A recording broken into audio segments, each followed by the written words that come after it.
रामू ने अपने माथे से पसीना पोंछा। दोपहर का सूरज उसकी पीठ पर चढ़ रहा था।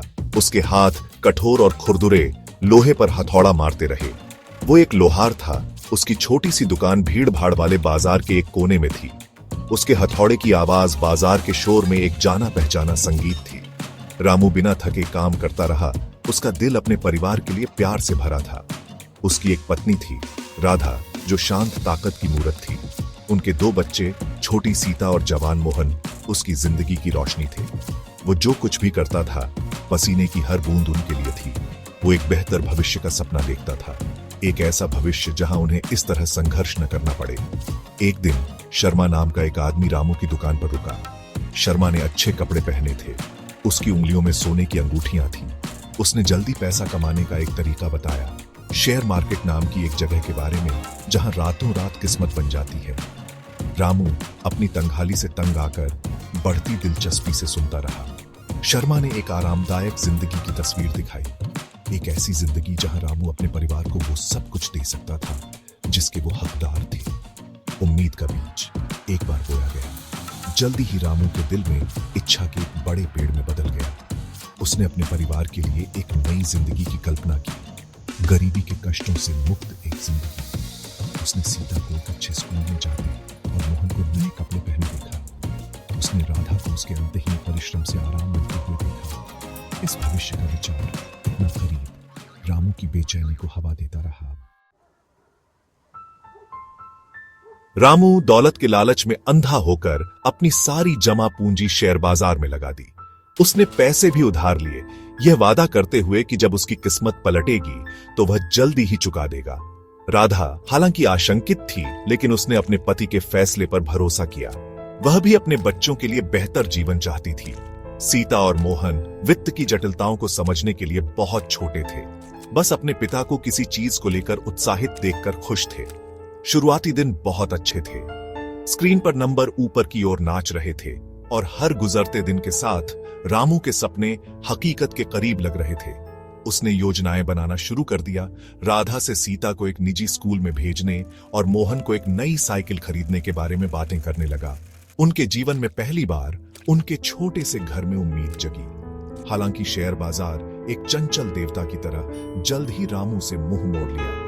जो नंबर इतनी आसानी से चढ़ गए थे, अब भयानक गति से गिर रहे थे। रामू ने डर के मारे देखा कि उसकी सालों की मेहनत की कमाई पल भर में गायब हो गई। डर ने ठंडे और चिपचिपे उसके दिल को जकड़ लिया। उसने सब कुछ दांव पर लगा दिया था और अब वह बर्बादी के रसातल में देख रहा था। हताश होकर रामू ने और पैसे उधार लिए, अपने नुकसान की भरपाई करने की उम्मीद में। वह इस विश्वास से चिपका रहा कि ज्वार पलटेगा, कि वह किसी तरह अपने सपनों को बचा लेगा। लेकिन बाजार निर्दयी था और हर गुजरते दिन के साथ रामू कर्ज के दलदल में गहरा डूबता गया। उसकी शुरुआती उम्मीद, जो कभी इतनी उज्जवल और आशाजनक थी, अब हवा में मरती हुई मोमबत्ती की तरह टिमटिमा रही थी। रामू के राज का बोझ असहनीय हो गया। नींद उससे दूर हो गई और उसके कभी मजबूत कंधे उसके नुकसान के बोझ तले दब गए। उसका हथौड़ा, जो कभी उसकी ताकत और लचीलेपन का प्रतीक था, अब उसके हाथों में भारी और अजीब लग रहा था। उसके जीवन से खुशी खत्म हो गई थी। उसकी जगह एक ऐसी चिंता ने ले ली जो उसकी आत्मा को खा रही थी। रामू के दुर्भाग्य की खबर जंगल की आग की तरह बाजार में फैल गई। शर्मा, जिस आदमी ने उसे शेयर बाजार से मिलवाया था, गायब हो गया था। फुसफुसाहट शुरू हो गई। रामू को एक मूर्ख, एक जुआरी के रूप में चिन्हित किया, जिसने अपने परिवार का भविष्य बर्बाद कर दिया। शर्म ने उसे घेर लिया, जिससे वह खुद को असहाय और कमजोर महसूस कर रहा था। एक शाम अपने राज्य का बोझ और न सह पाने के कारण रामू ने राधा को सब कुछ बता दिया। उसके पति की दुख भरी कहानी सुनकर उसके चेहरे से आंसू बह निकले। वह गुस्से में थी, दिल टूटा हुआ था, लेकिन सबसे बढ़कर वह डरी हुई थी। उन्होंने जो जीवन बनाया था, विनम्र संतोष का जीवन, उनके पैरों तले बिखर गया था। राधा अपने अंदर उठ रहे तूफान के बावजूद अपने पति की ताकत का स्तंभ बन गई। उसने उसे सांत्वना दी, उसे याद दिलाया कि उनके पास अभी भी एक दूसरे हैं, कि उनका प्यार और एकता उनकी सबसे बड़ी संपत्ति है। उसने अपने गहने, अपनी एकमात्र कीमती चीजें कर्ज का एक हिस्सा चुकाने के लिए बेच दी। जैसा वे जानते थे, जीवन हमेशा के लिए बदल गया था, लेकिन खंडहरों के बीच एक दूसरे के लिए उनका प्यार उज्जवल रूप से जलता रहा, उनके सबसे अंधेरे समय में आशा की किरण। आगे की राह लंबी और कठिन थी।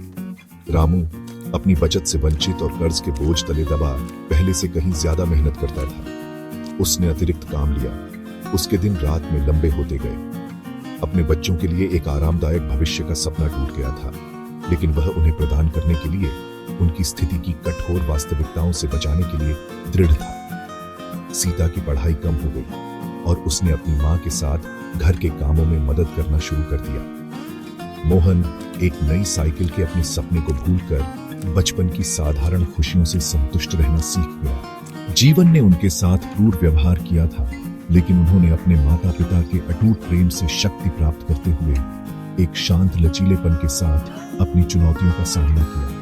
शेयर बाजार, जो कभी आशा का प्रतीक था, उनके नुकसान की क्रूर याद दिलाता था। रामू, जो कभी इसके आकर्षण से अंधा था, अब इसे वास्तव में इसके लिए देखता था। एक चंचल मालकिन जो अपार धन और पूर्ण बर्बादी दोनों को प्रदान करने में सक्षम है। उसने एक कठोर सबक सीखा था। एक सबक उसके चेहरे की रेखाओं और उसके हाथों के कठोरपन में अंकित था। रामू की कहानी केवल एक आदमी के दुर्भाग्य की कहानी नहीं है, यह आशा और निराशा की कहानी है, टूटे हुए सपनों और सीखे गए सबक की। ये एक अनुस्मारक है कि जल्दी धन की खोज अक्सर बर्बादी की ओर ले जा सकती है, और यह कि सच्चा धन परिवार के प्यार और ईमानदार श्रम की गरिमा में निहित है, क्योंकि अंत में यही मूल्य है जो हमें जीवन के अपरिहार्य तूफानों से बचाते हैं।